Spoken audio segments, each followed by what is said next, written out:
you get through. All right. All right. So thank you, everybody. And welcome to week 110 of the Indigenous Global Unity Summit. As we do every week, I'd like to acknowledge those who came before us on this land and say a land acknowledgement. So we begin today by acknowledging that we walk upon the traditional territories of Indigenous peoples. We recognize their history, spirituality, culture, and stewardship of the land. We're grateful to all Indigenous groups for their commitment to protect the land and its resources. We're committed to reconciliation, partnership, and enhanced understanding. We acknowledge the land that I am residing on here and visiting here in Taoyuan, Taiwan, is the traditional territory of many nations, including the Austronesian Indigenous people who have lived on this island for over 8,000 years, the East Formosan tribes of the Atayal peoples of central and northern Taiwan, also known as the Tayal or the Tayan, meaning human or man, and where Taoyuan City in the modern age contains 16 different Aboriginal groups whose population exceeds 7,000. Making Taoyuan the most populated city for Indigenous peoples on the western part of the island. We also acknowledge that the Indigenous Culture Center of Taoyuan City, first established in May 2004, has become a gathering point for the Indigenous peoples, as well as being listed as one of Taoyuan City's story houses, and whose totem poles on Rainbow Avenue express the Indigenous spirit with beautiful lines, where the colors on the base of each totem pole derive from the costumes of the different tribes, integrating the unique landscapes of Taiwan to symbolize the unity of all ethnic peoples. We'd like to thank the Indigenous peoples of these lands, including the Atayal, for sharing this land with us. In our role as settlers and visitors and displaced people on this land, we share the responsibility of challenging and disrupting colonial systems that enact violence upon the land and stand in solidarity with Indigenous peoples. We also acknowledge and recognize all of the world's Indigenous peoples as stewards of Mother Earth. Okay, let me just get my regular presentation going. I do like to say as well that to all of our friends, especially those who are coming from Africa or Al-Kibulan, Asante Sana, well, thank you very much in Swahili. So thank you for joining us today for this IGU Summit event. I am seeing Kenneth is online with us. I do also like to say Sawubona, which means I see you. I see myself in you. I see your hopes, your dreams, and your struggles. I see your ancestors as well, because interconnectedness does not end with two people who are greeting each other. It extends to include the ancestors. All beings in Mother Nature are interconnected. There is no sense of being separate. I see myself in all beings, and therefore, if I harm other beings or Mother Nature, it translates into harming myself. So before we get going with Kenneth's presentation today, I do like to acknowledge that it is Thursday, July 13th, 2023. And this is week 110 of our IGU Summit series. So please note that last week we did not do our IGU Summit call for two reasons. First, our guest speaker canceled at the last minute, just as I was about to promote the event. And second of all, our host Andrew had another very important event to broadcast. And for the first time, I think, ever, not had an IGU Summit event last week, but we are back again. So today is not really a special day in the UN calendar, but coming up this Saturday on the 15th of July is World Youth Skills Day.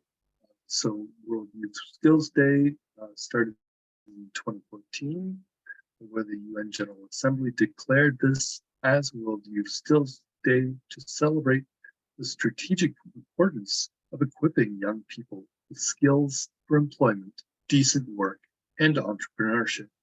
You'll find some links in the chat to our upcoming Saturday, July 15th, World Youth Skills Day. Is Nelson Mandela International Day. So this is 18th of July, where they celebrate Nelson Mandela International Day every year to shine light on the legacy of a man who changed the 20th century and helped shape the 21st. So with the celebrations, it is a moment for all to renew the values that inspired Nelson Mandela, including absolute determination, a deep commitment to justice, human rights, and fundamental freedoms, a profound belief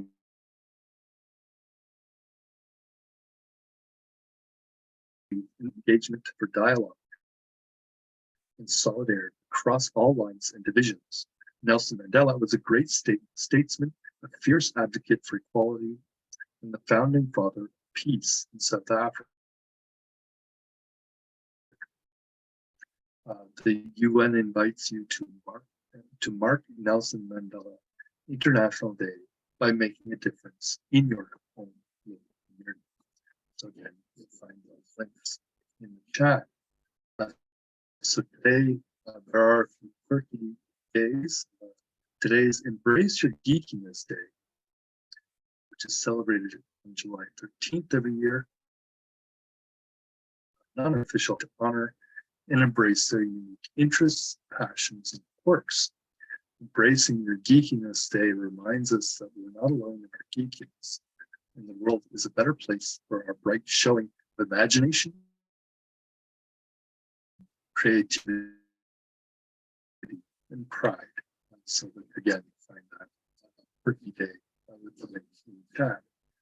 Today and also tomorrow, Friday, July 14th, depending on who you ask, is National French Fry Day, which is, as they say, highly anticipated delicious food holiday that's celebrated on the second Friday in July, falling on Friday, July 14th this year.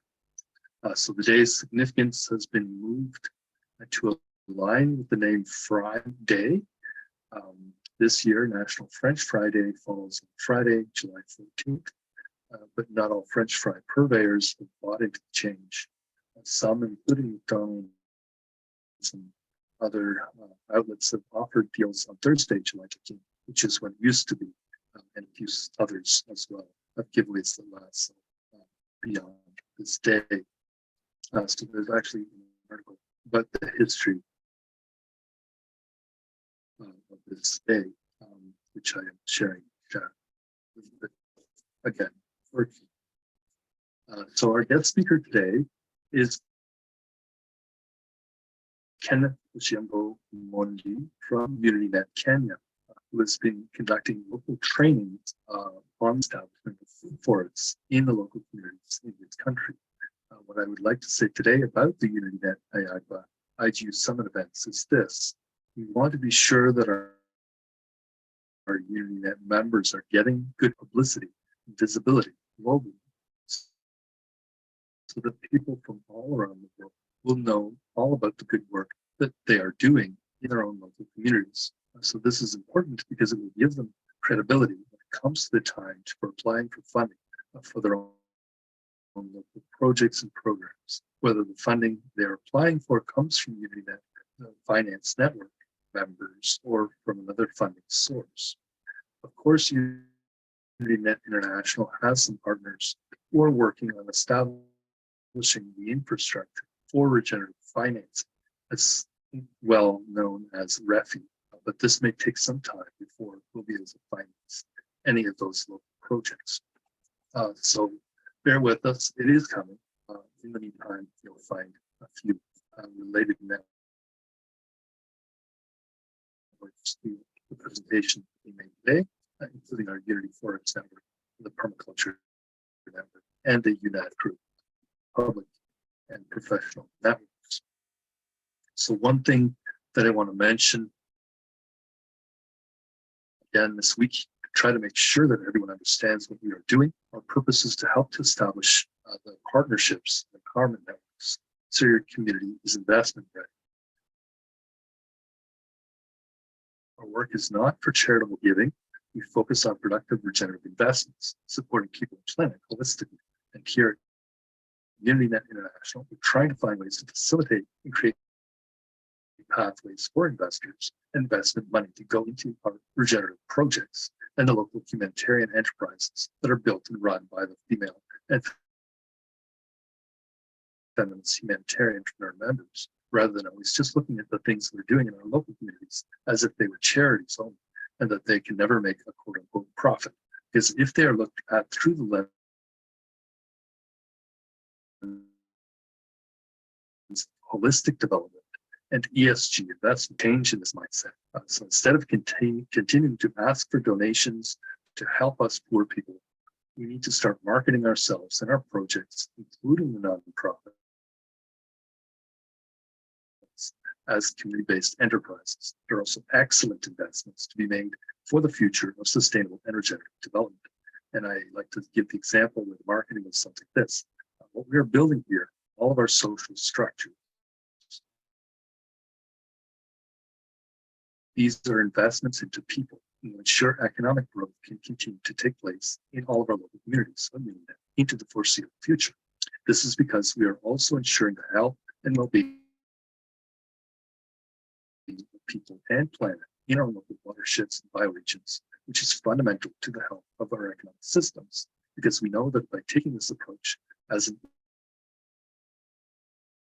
essential starting point, we can ensure that we get even better local economic conditions in the future, and we'll begin to create communities that will help to attract additional investments into our local people and infrastructure and networks, and the watersheds and bioregions can hopefully as well be protected, including in places like rural Africa and Asia and more. So the important thing to note is that we, humanity, collectively go through this transition, is that, as Emperor Julian noted, great innovations never come from above, they invariably come from below, from much derided silent folk of the land, those who are less infected with academic prejudices than great celebrities were wont to be. So the question was asked recently as well, what will move people as things get more broadly terrible? In answering himself, Douglas Carmichael from Garden World noted, I'm convinced that only larger questions in the mythic, not scientific rationalism, are capable of moving populations, and the actions necessary to engage with what is emerging as a bitter battle with climate.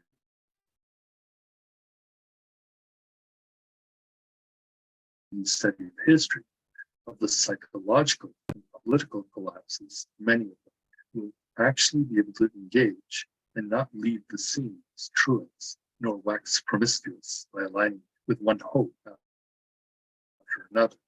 Those are twin these categories that describe many in this time.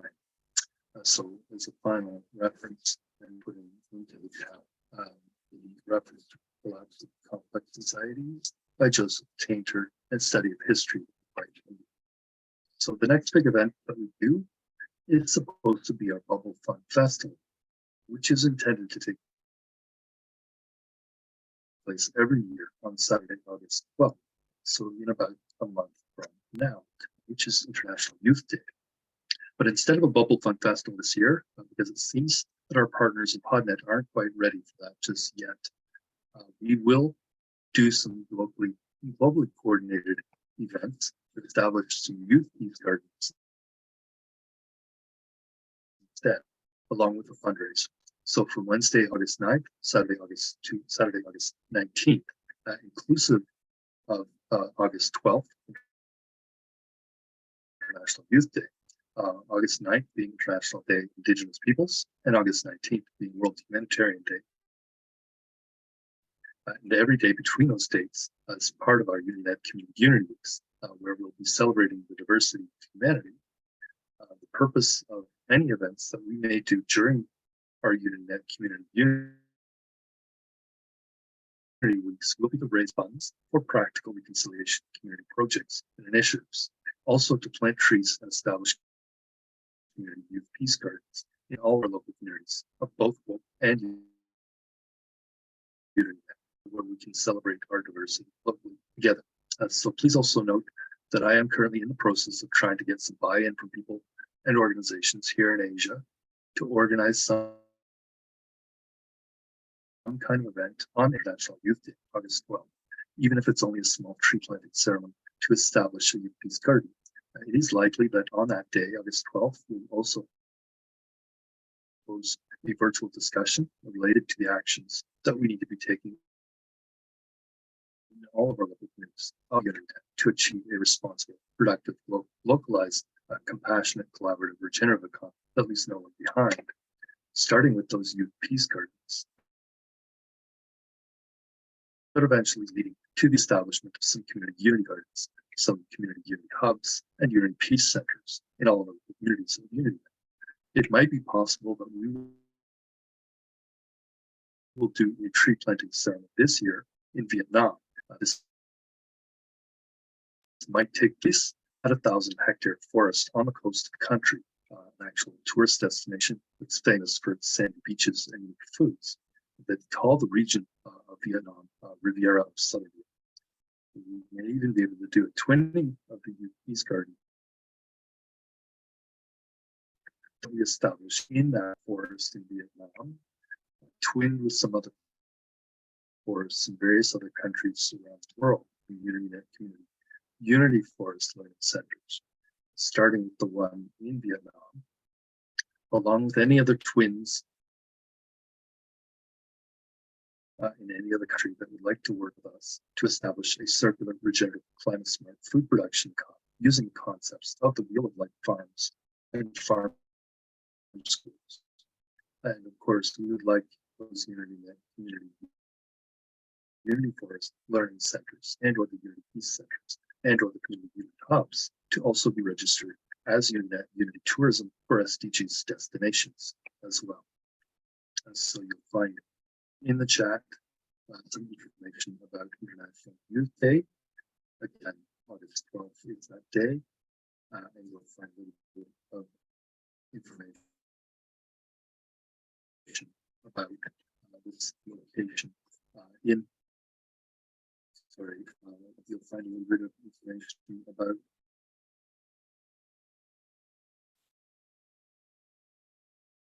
some of the things that I've mentioned.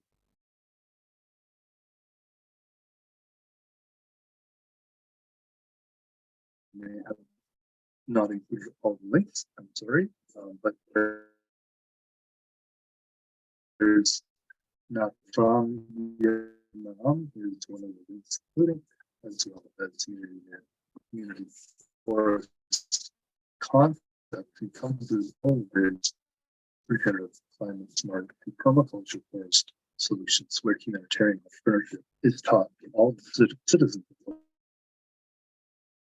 the community. See that we are also supporting the UnityNet 2064 strategy to establish a global network of unity forests in all of our local communities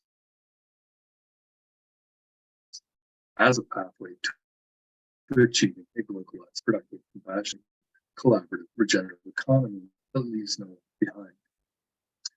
With our goal being here in UnityNet to see if it would be possible to plant 60 billion trees as localized unity garden unity forests around the world by the year 2064 as a contribution to the Plant for the Planet Foundation and their Trillion Trees campaign. It is also a significant global drawdown in ecosystem restoration effort. So yes, our UnityNet 2064 strategy in chat, about that. So we do think it should be possible. We're hopeful that Africans, in partnership with and with the assistance of the global African diaspora, can lead the way globally, can plant at least 16 billion of these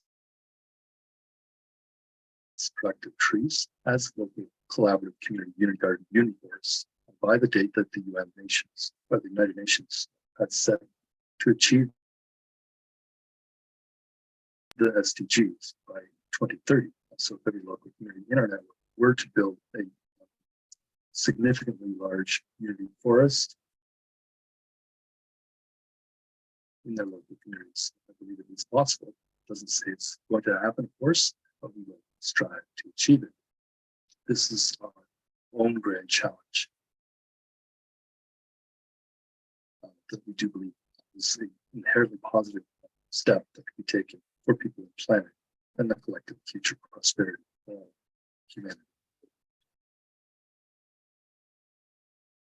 So you'll find another related network is the UnityNet permaculture network, as well as the Unity Tourism for LCT's network.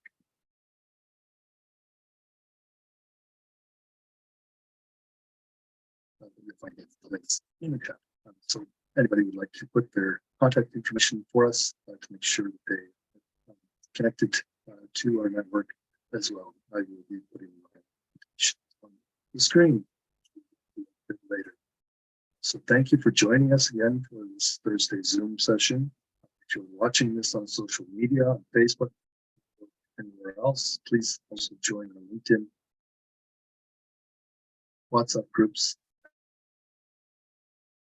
Help us to create citizens. We're helping to accelerate the transition to a global, responsible, productive, compassionate, collaborative, regenerative economy that seeks to leave no one behind. So I think at this point, rather than going forward, we will bring on Kenneth so that he can give his own presentation for us. Kenneth, are you available to do that? If you can unmute. Kenneth? Yes, Leon, hello. I've been having trouble listening to you because I think because of internet challenge. So do you have any kind of PowerPoint presentation or anything? Yeah, I did it on my laptop. Okay, I did it on my laptop, but I'll stop my now share. connecting. Yeah, but I hope I will just focus my camera to my laptop because of internet connectivity, I could not transfer it on my phone. So I just share it on my laptop. Okay. I hope if you guys can see it on my laptop. Okay. So this is my presentation. My campaign is about planting 2 million trees in Kenya. I'm a founder of Victoria Shores community-based organization, which was founded on 2019 with a major focus on environmental conservation through planting trees using biochar and compost manure. So our major aim was to create a food forest in every homestead so that people can have what we call the food security and environmental conservation. I don't know whether you can ask see it. If you could hold your phone close up to the screen of your computer so it becomes larger. Perhaps, I know it's okay? A little bit awkward for you probably, but is it okay now? Is it maybe possible to turn your phone sideways? So you see the long edge. I can I mute myself? No, you don't need to mute yourself. I'm just saying if you can turn the screen so the camera's sideways and you can see the full screen of your laptop. Is that okay now? Oh no, it's gonna be sideways that way. Okay, no, sorry, that won't work. Yeah, I wanted to see if that was gonna turn on. That way? Just see if we can just zoom a little bit just so we can just see the whole thing. There's a little bit of reflection because just pull your camera back a little bit further.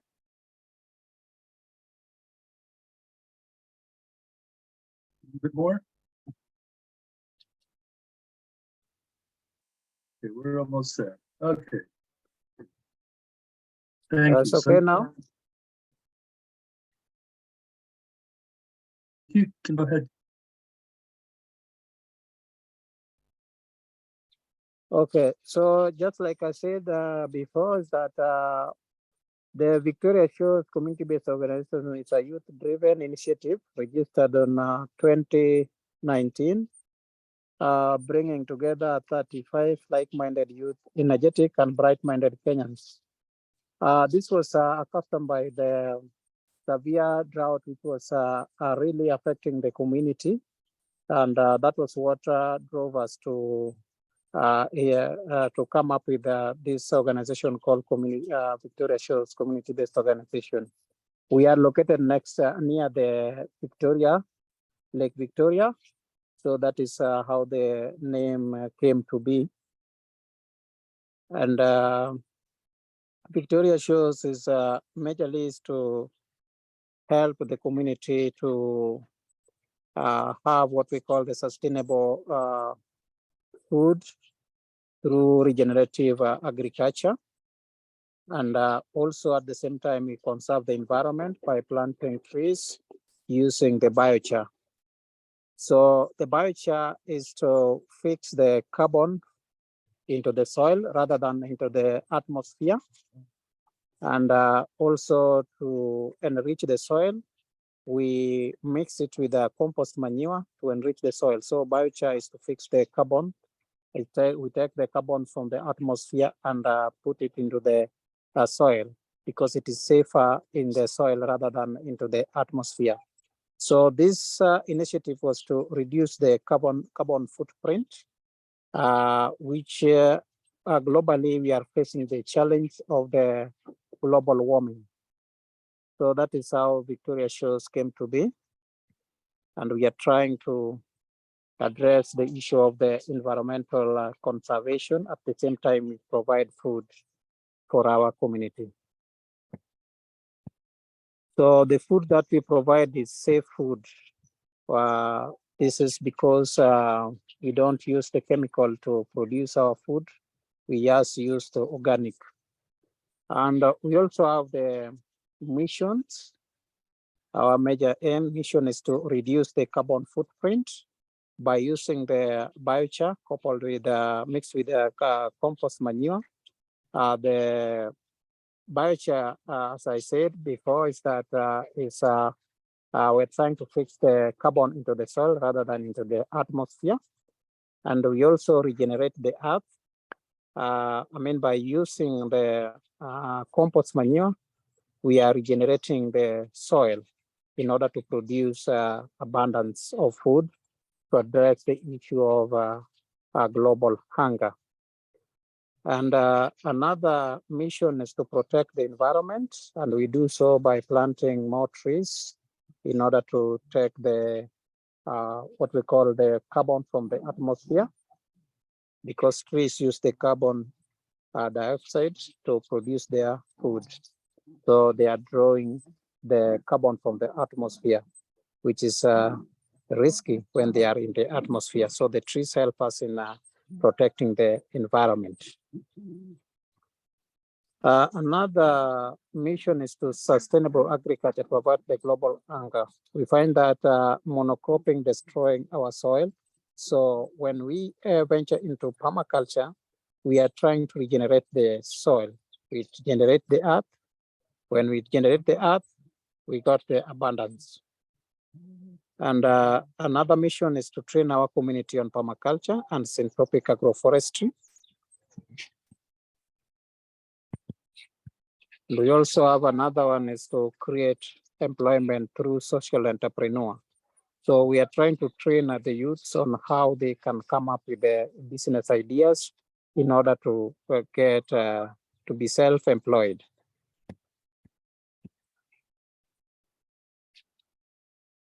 And this is how we implement our project. Implementation of the project. First, we mobilize the funds and come up with a budget And then we allocate the funds. The mobilization of funds, we do it through the, we invite our friends and our network in order to contribute towards the goal of planting 2 million trees.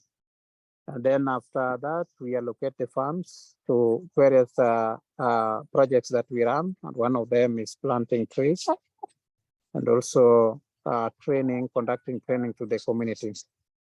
Then after that, we do what we call the community entry, whereby we identify the gatekeepers of the community who are going to help us to identify the people in the community.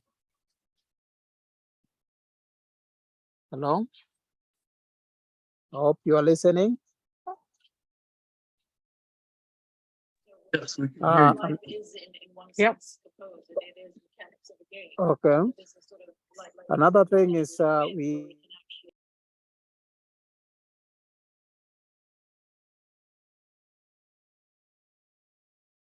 conduct the actual training on permaculture and syntropic agroforestry, because the community first need to be educated on how we call the sustainable agriculture and also do what we call the plant propagations. And then we created the tree nurseries. Then from the tree nurseries, that's where we get the trees. So we have to come up with the tree nurseries where we prepare our tree samplings for our campaign. Then we also have to identify individual farms and water towers, and this is where we plant our trees, and also we create what we call the food forest among the community. These food forests help the community to have what we call the abundance food. And when we also plant the trees on our water towers in order to have the steady rainfall, and at the same time we control the carbon emission in the atmosphere. Another thing that we do is also we regenerate the soil through use of organic manure and application of biochar mixed with human urine. So we are coming to the sixth principle of permaculture, where we say that produce no waste. And here we use human urine. We mix it with the biochar in order to enrich the biochar, which help our crops to grow faster.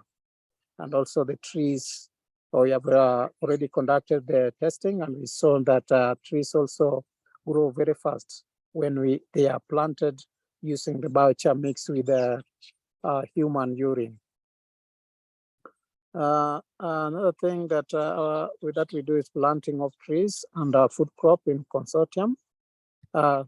This is what we do is that in our farm, in the farm that we create a food forest, we also grow trees.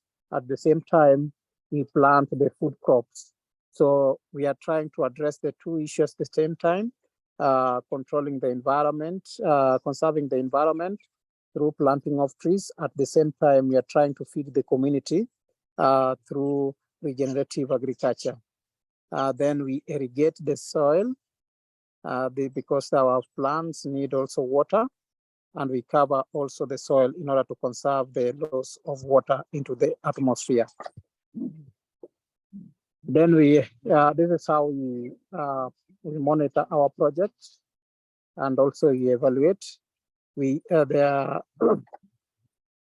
Victoria Shores employ the app to capture the trees, every trees that we plant, both in water towers and community farms.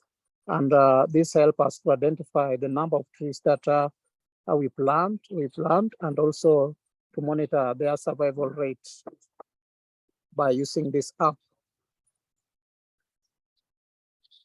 So apart from that, it also helps us to follow up on the food forest that we created in the community. When we use this app, we also know that the number of trees that we have planted in the community. And another thing is that we conduct experiment on the farms with biochar, mixed with the compost manure, and ones without. When we plant these trees using biochars, we also have what we call the control, whereby the other farm, we don't apply the biochar, while the other farm, we also use biochar. We just want to know when we apply biochar, the production that we get from the farm, we just want to know. That is the reason why we have to use the control, and also the farm that we use the biochar. So that is helping us to monitor the effect of the biochar on our soil. Another thing is that we document all the crop production and any microclimate created in the area. And then we give the report on the project progress indicators. So that is how we do the evaluation of our project. So I've come up to the end of my presentation on how we run the project in Victoria Shores community-based organization. And I would request that if anyone have got any question to address or in addition, you are most welcome.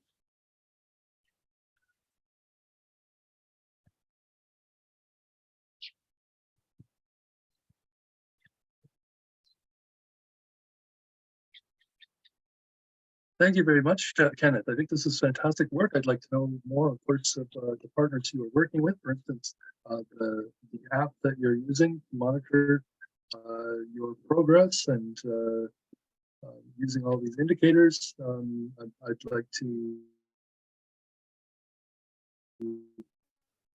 find out more. I know a little bit about biochar. I was somebody used the Canadian Biochar Initiative many years ago. And so I do have a strong interest in what you have been doing. We are looking at trying to encourage those same types of sustainable and regenerative production systems, especially those that are able to use waste from the local communities for the production systems. And it seems like you have developed a system on your own, perhaps with some self-evaluated systems, and perhaps with some advice from others. I'm not sure where are you obtaining your biochar? How is it being produced? Do you know those details? Okay, the biochar that we make, we have a special cooking stove that we normally give to the homestead on how they cook their food at the same time that cooking stove make the biochar. So after that, we collect that biochar to a central place where we apply human urine, then use it to plant our trees. So we have a cooking stove which already, I hope I can show you in the background here. I have it, the cooking stove that we normally give to our community so that they can make the biochar. And this is that special cooking stove. I hope the team can see it. Yes, okay. That looks like a TLUD, as it's called. Yeah, kind of that. Uplit, updraft. Yeah, so that what they do is that they use rice husk around that chimney, and also they can also use the coffee husk, which they use to produce the biochar. So when they cook their food, at the same time that cooking stove also make the biochar that we use to grow our trees. Mm-hmm. Mm-hmm. This is actually the very type of system that we are trying to look for, promoting this as a more integrated system. I think what you've already done is probably a great example of something that we are trying to as well implement in other parts of the world. So in many ways, what you're doing over there in Kenya is actually ahead of many other organizations and people in this space of implementing true circular regenerative economies in your communities. So I really must congratulate you for having already implemented these types of solutions. In fact, I mentioned I may be going to Vietnam in a few weeks to do some programs over there. And this is almost exactly the types of programs that they would like to implement potentially across the entire country. So they're in conversation actually with the government of Vietnam in that case to try to actually eliminate what they call bottle gas stoves, cooking stoves in that country that where they most people buy gas in bottles. It is of course a fossil fuel, and so to eliminate the fossil fuels from the supply chain and cooking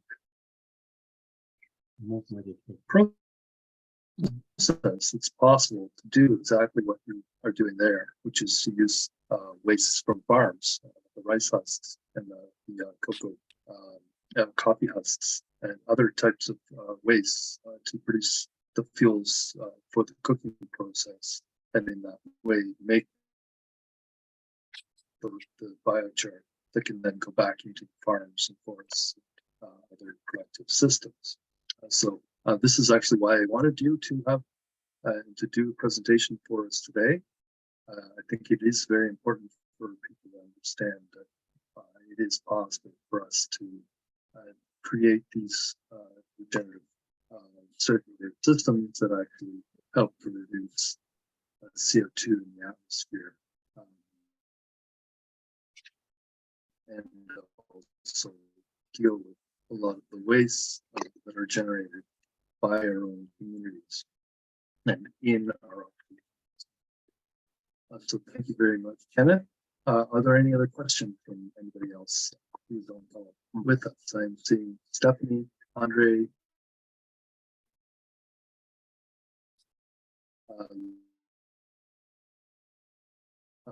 If you would like to either have a question or just introduce yourself to the rest of the members here, that's very well. Hello. Can you hear me well? Yeah. Yeah. Hello, Andre. Yeah. Yes. Yes, I'm from Kakuma Refugee Camp. I'm the founder of SAX3. SAX3 is a community-based organization whereby we do permaculture project. We have also women and youth empowerment. We have different activities, education. We have also leadership and the conflict resolution. So all those activities we are running here in the camp we are doing trainings. So maybe by next time I will introduce all those things that I was saying for you, because my data bundles it is going to be almost finished right now, but next time I'll talk more about our activities. Thank you very much. Thank you to be part of this event. Thank you very much. Yes, thank you, Andre. We will hopefully have you on as well as a future guest speaker on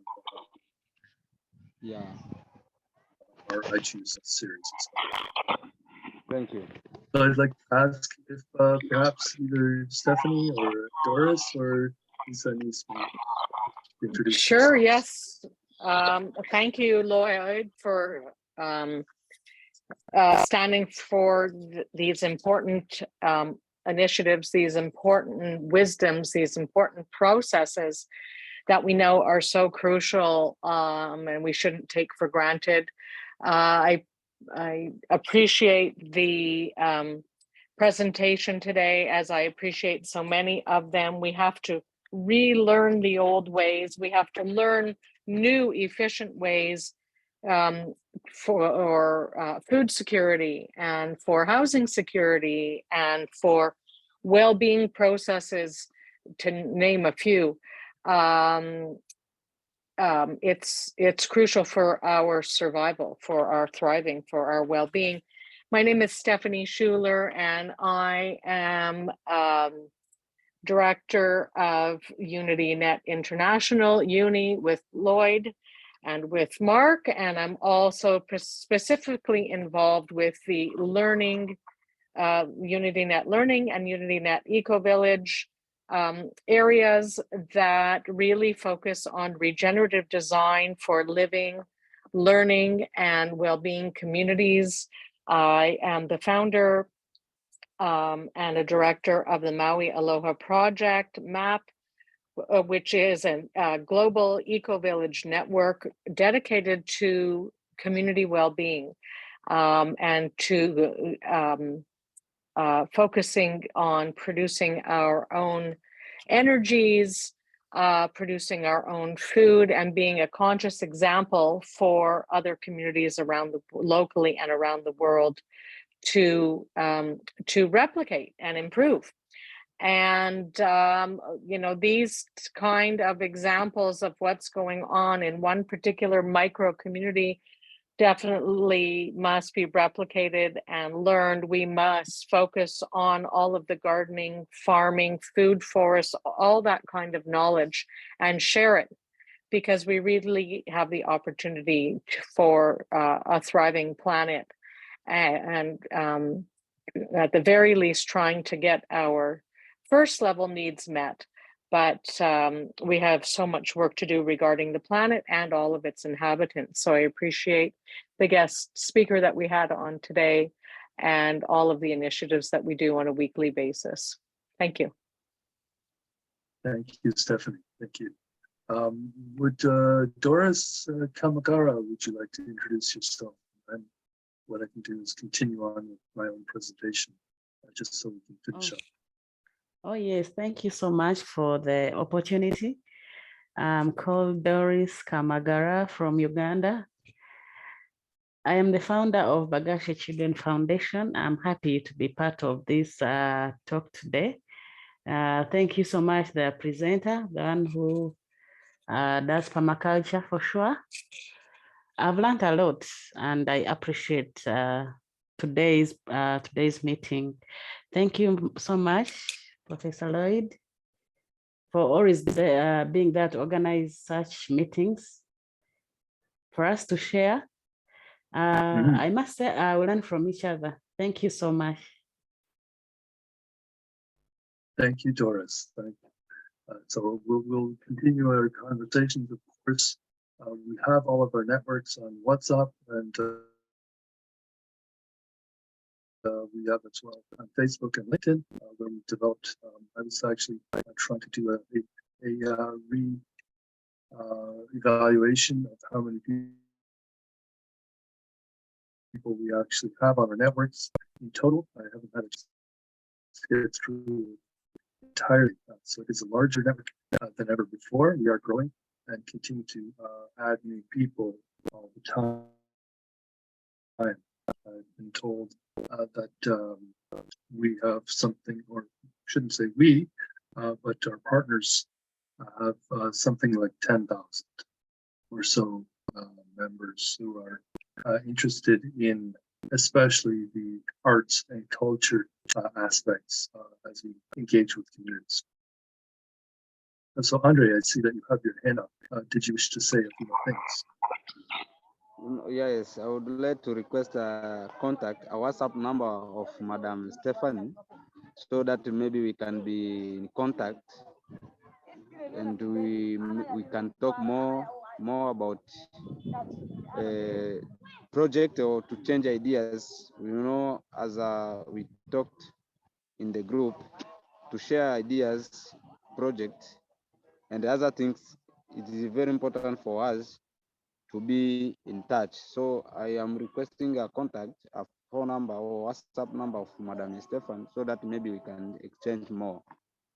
Also, the one who she's talking, she's in Uganda. Also, she can share his contact. It can be very important for me to get their contact. Maybe we can talk. So if you go, Andre, to the chat window of Zoom and press three little dots at the bottom, you can say save chat. And with that, you will have people's contact information. I'm seeing, for instance, that Stephanie has put her contact info into the chat already, so that you will have that available. She's also on especially the Uni Learning Network. And if you would like, we can send you that information. I will likely be putting it into the chat for everybody. So I'm just going to continue. We had a fairly short presentation today, but I'm going to continue with the PowerPoint. Just maybe a few more slides, perhaps not the entire thing, but maybe for another 20 minutes or so, just so people on the call with us can have a little bit more understanding of what we are doing. So I'm going to share my screen one more time. The PowerPoint slide we had. And so I'm going to go back to my presentation. So this is where I do like to explain who we are and what we do. This is actually the original opening graphic from our original Indigenous Global Unity Summit series that we have been doing every Thursday since June 2021. So it's been about 2 years. So this is we started during our second Sunlight Spectacle journey of the Eclipse event that celebrated local efforts by the citizens of every country to globally implement the SDGs, or the global goals. So the overall purpose of UnityNet is to establish a global network of interfaith with academic and business collaborators, with AHIABGA groups, to empower our global partnership for regenerative development of female and feminist humanitarian entrepreneurs and members. We'll be tasked with establishing the global network of community Unity Garden learning centers, where hybrid exchange programs and practical learning will be delivered by the members of UnityNet's partners to all members of the Global Partnership for Regenerative Development, which is a learning partnership for global unity. So learning programs are intended to be delivered through the Global Sister Schools program in partnership with the members of the Global UnityNet. What we do is we twin our local INAP collaborative communities through the CTP program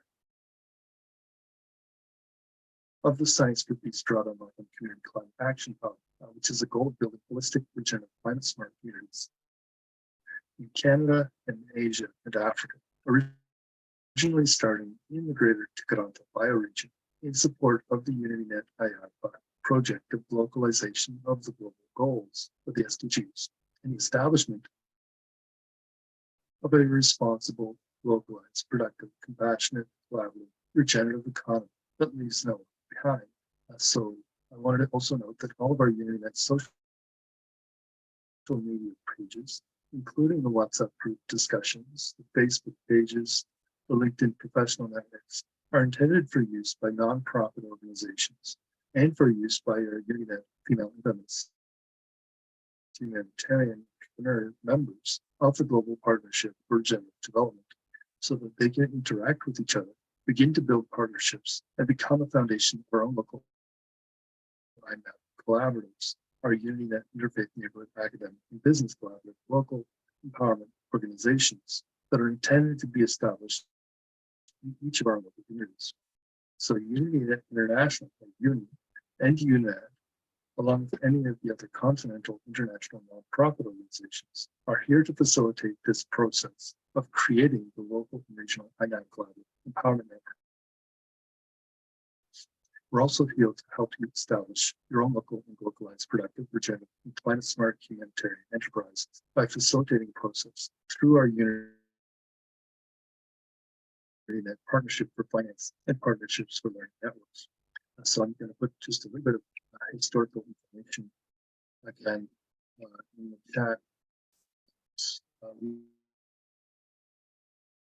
It looks like we have Doris on the line with us. So I just put this information again. It would be possible for you to save the chat, pressing the dots. So you have all the links available to you. So what, as I mentioned, we are doing through UnityNet, Global Unity Network, is helping local people, all people from every country around the world, to structure their own local community and enterprise networks, so they're prepared for the critical investments in climate change adaptation and resilience solutions that are coming from all around the world and that are vital to our very survival, and may even allow people in places like Africa and Asia to thrive in a much warmer and more extreme climate. But without creating these community-based structures, the multi-stakeholder partnerships with all the community members, as per our AHIABGA Matrix partnership template, as transparent, nonprofit, cooperative management entities, the global investors will not be wishing to consider to invest in places like Africa if they expect that there may even be a little bit of remaining corruption. So this is a private sector initiative. We know that most high-end investors would much rather put their money into the so-called developed economies, places like America or Europe or Japan, Australia, because the general feeling in most cases is that the developed world is a much safer place to invest into these types of solutions that we need.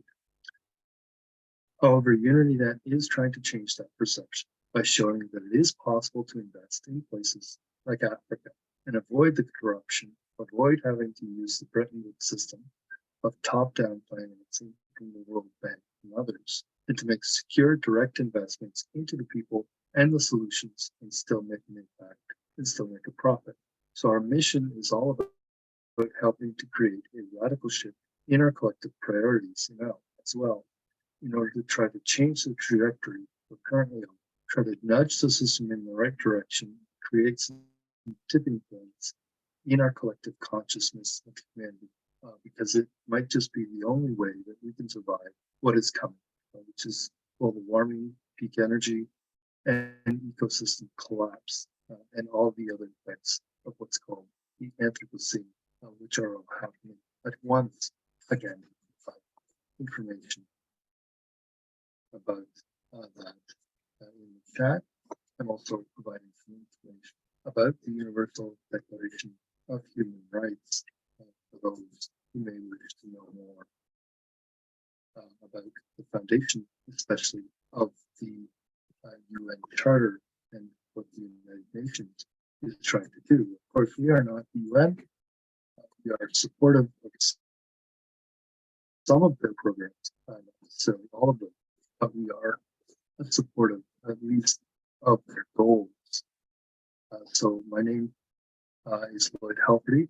Just to finish up the presentation for today in the last minute, just to want to introduce myself. I'm co-founder of UnityNet International, which is known as UNI.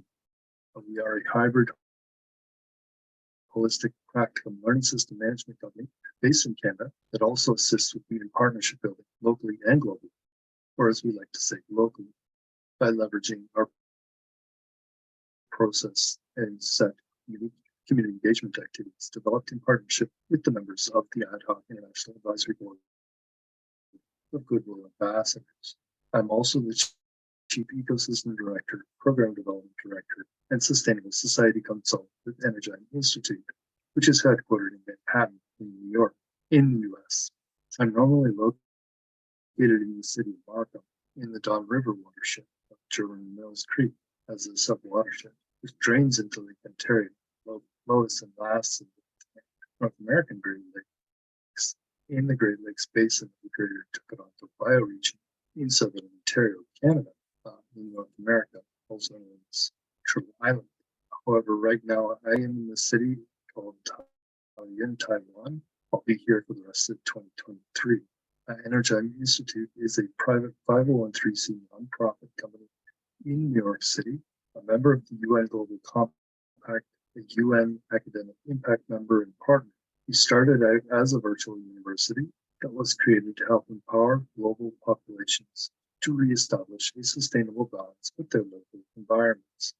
And we do this by designing and implementing projects that support a strong, diversified local economy, while integrating these core sustainable technologies and infrastructure into those communities, especially in the areas of renewable energy, high-density food growth solutions, and systems for sustainably managing local waste streams and protecting local water resources.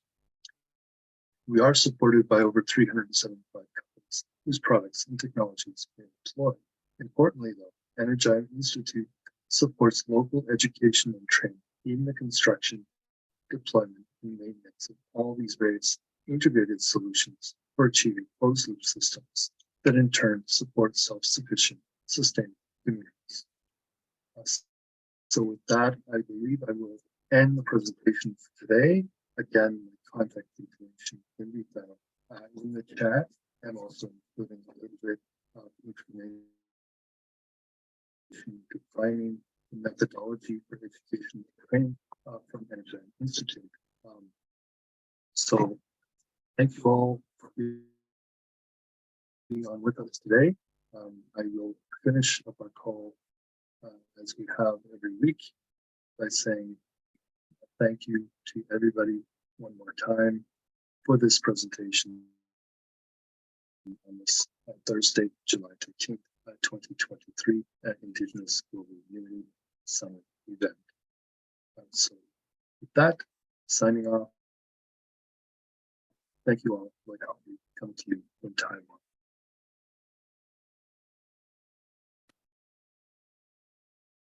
Thank you for staying with us, Doris. We will continue our conversations on social media platforms, including WhatsApp, to have our conversations. Again, you can save the chat and make things in there. Moving forward, developing the networks in all countries, especially across Africa.